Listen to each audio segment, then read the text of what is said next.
un petit peu d'espoir pour les malades de l'EM.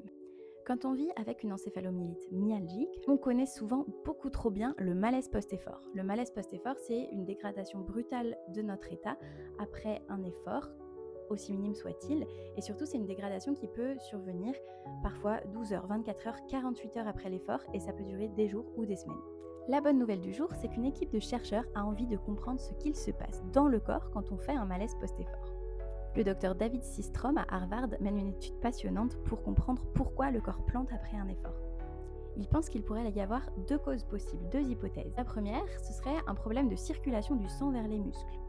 Comme si le sang ne trouvait pas bien le chemin vers les muscles qui travaillent, peut-être à cause d'un souci de système nerveux autonome.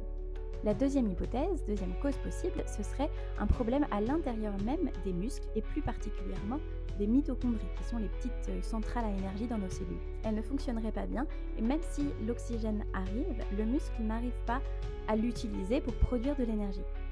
Pour cette étude, il va y avoir trois types de personnes. Des personnes qui n'ont pas de malaise post-effort, qui n'ont pas d'EM, des personnes qui ont une EM avec mauvaise utilisation de l'oxygène à l'effort, et des personnes qui ont une EM mais sans déficit au niveau de l'oxygène.